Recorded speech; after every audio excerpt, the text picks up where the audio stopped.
Final leg of a journey that has taken nearly 50 years and spanned 2 continents will end this Sunday. Struggle icon John Beaver, known as JB Marks, his mortal remains are to be reburied at the special official funeral at Ventersdorp in the Northwest Province. JB Marks' remains, together with that of Moses Kotane, were repatriated from Moscow in Russia at the beginning of this month. Both anti-apartheid veterans' remains were exhumed in Russia, where they were buried in exile in the 1970s. Kotane's remains were buried last Saturday at his home village of Pella, near Rustenburg. The remains of SACP and ANC stalwart JB Marks arrived at his family home in Eldorado Park, south of Johannesburg yesterday. Marks' remains will be reburied on Sunday in Ventersdorp, the northwest town where he was born. The family say they are disappointed that he will not be reburied next to his wife, who was laid to rest in Johannesburg in the year 2000. Now, the Minister of Arts and Culture, Nathi Mthethwa, joins us in studio today. Minister Nyambose Kunjani. Kunjani. Thank you. It's going to be a very busy weekend. How do we manage all the official protocols across the country that has to be observed this weekend without diminishing any of them? Well, we've got to do our best to ensure that all of them are accorded their status, because they are all important, including the third one, which is the Human Rights Day and activities in Utenek, Eastern Cape. So I think it is going to be a busy week, and referring to our stalwart, Uncle JB, he really would be reinterred, as you said, back to his village town. And it has been a long way for him in his involvement in the struggle, spanning from the 20s, the 1920s, up until his death in 1972.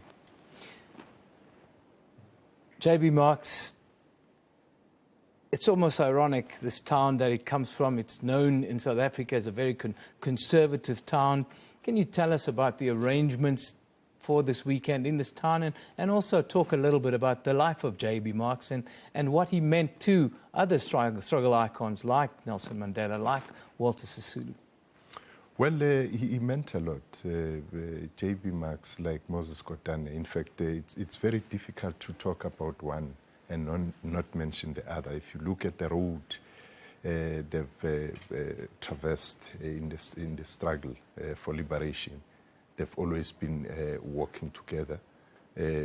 Mainly, we can attribute to them the alliance, as people know it today, of the ANC, SACP and COSATU, that in all these formations, they were key at their formative stages. And they ensured that tradition continues. Yeah. With JB Marks coming as he was from a very, challenged sector of our society, which is the mining sector, and rising to be the first president of the union there, and in the Communist Party and the African National Congress. So they contributed in shaping and molding the younger youth leaders at the time, the likes of Madiba, who had their views about the Communist Party. But later on, with persuasion from these two leaders, they, embraced the alliance itself. And as you would know, that you wouldn't have said anything against the Communist Party to Madiba, the one we knew. But the earlier one was very much opposed to the SACP, the Communist Party of South Africa at the time. It wouldn't be right for me not to ask you about the other official funeral that's taking place in Chikundu village tomorrow. It's been a real big setback. I don't think people realize how big this setback is for the ANC and for South Africa, and especially for the province of Limpopo, the untimely death of Collins Chabane. Well, yes, it's really a blow for for the entire of our nation. This province had, witnessed two stalwarts of the struggle, if I may put it that way, earlier on in the year, and now we have Minister Chabane. Comrade Collins epitomized what the movement is and what it should be. Those very values of our movement, of selflessness, of humility, of being principled and firm on that, but also, flexible on tactic. But he as a person was this unassuming but towering giant whose presence you'll feel even when he's not saying anything. Mr. Minister, I understand you have a full program today, but before you go, I want to ask you about Human Rights Day. Here in South Africa today, one get a sense that amongst the youth, we are frivolous about the freedoms that we enjoy, the price that we paid at places like Sharpeville, where 69 people were killed in 1960. It would be 55 years ago tomorrow. Tell us about this hard-fought freedom and what our purpose and what we should do and how we should respect these freedoms on days like Human Rights Day. Well, we've got to always recognize the injustices of the past, as the Constitution would say, and honor those who fought for freedom and justice in our land. With the benefit of hindsight, I think that part of the reason why people would take for granted whatever we have is that perhaps we have not emphasized more on the horrors of colonialism and apartheid.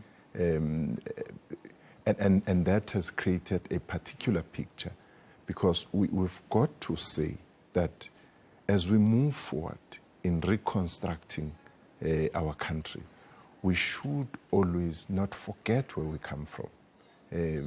Forgive, yes, but not forget, because if we forget, we may find ourselves going back unwittingly or wittingly. Right now, we have challenges of racism, of Afrophobia amongst Africans, of sexism and so on and so forth, homophobia and all those things.